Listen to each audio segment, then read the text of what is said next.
ਮਿੱਟਣੇ ਨੂੰ, ਸਾਨੂੰ ਥੱਲੇ ਸਿੱਟਣੇ ਨੂੰ 21 ਵਾਰੀ ਜ਼ੋਰ ਲਾ ਲੇ ਛੱਤੀਆਂ।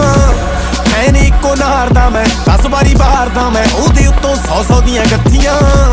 ਟਾਈਮ ਲੱਗੂ ਮਿੱਟਣੇ ਨੂੰ, ਸਾਨੂੰ ਥੱਲੇ ਸਿੱਟਣੇ ਨੂੰ 21 ਵਾਰੀ ਜ਼ੋਰ ਲਾ ਲੇ ਛੱਤੀ। ਬਲ ਕੱਢ ਤਾਰ ਕਾਨੇ ਹੁਣ ਟੁੱਟੇ ਨਾ ਕਰੀਜ, ਔੜਾ ਰੁੱਖਿਆ ਸਵਾਦੇ ਸਾਨੂੰ ਆਉਂਦੀ ਨੀ ਤਮੀਜ਼। ਆ ਲੈ ਤੈਨੂੰ ਦਿੱਤੀ ਸਾਂਭਲਾ ਨੀ ਬੇਬੇ ਵਾਲੀ ਚੁੰਨੀ, ਬੈਠਾ ਡਬਲਾਰ ਵਿੱਚ ਪਾ ਕੇ ਬਾਪੂ ਦੀ ਕਮੀਜ਼। ਬਾਲਾ ਦੂਰ ਨੀਰ ਕਾਨੇ ਹੁਣ ਰਾਂਝਿਆਂ ਨੂੰ ਖੇੜਾ, ਬਾਲਾ ਨੇੜੇ ਨੂੰ ਨਾ ਜਾਵਾਂ ਬਸ ਝਾਕਾ ਹੀ ਬੜਾ ਮੇਰਾ। ਬਾਲਾ ਰੁਕਾ ਨਾ ਰਕਾਨੇ ਕਿਤੇ ਮਾਰਾ ਇੱਕ ਫੇਰਾ, ਨੱਡੀ ਤੋਂ ਬਣ ਖਾ ਕੀ ਦਿੱਤਾ ਇੱਕ ਵਾਰੀ ਗੇੜਾ। ਕਿੱਥੇ ਤਵੇ ਹਰ ਕਾਨੇ ਨਾ ਦੇਖ ਲਈ ਦਬਾ ਕੇ, ਕਰਾਂ ਸ਼ਾਪਿੰਗਾਂ ਮਿਲਾਨੇ ਅਫਗਾਨੇ ਵਾਲੀ ਖਾ ਕੇ। ਤੇਰਾ ਹੱਥਾਂ ਚੀਰ ਕਾਨੇ ਚੇਂਜ ਕਰਦੇ ਮਹਾਰੀ, ਜੁੱਤੀ ਪੈਰਾਂ ਵਿੱਚ ਪਾਵਾਂ ਤੇਰੇ ਪੈਰ ਸੌ ਮੰਗਾ ਕੇ। 3 ਮਹੀਨੇ 3 ਚੇਂਜ ਨੇ ਲੋਕੇਸ਼ਨਾਂ ਰਕਾਨੇ, ਨਿਤ ਯੂਈ ਤੋਂ ਯੂਕੇ ਨੂੰ ਰੋਟੇਸ਼ਨਾਂ ਰਕਾਨੇ। ਮੈਂ ਤਾਂ ਰੁਕ ਜਾ ਦਿਮਾਗ ਸਾਲਾ ਰੁਕਦਾ ਨਹੀਂ ਮੇਰਾ, ਤਾਂ ਹੀ ਲਾ ਲਈਏ ਸਮਾਧੀ ਮੈਡੀਟੇਸ਼ਨਾਂ ਰਕਾਨੇ।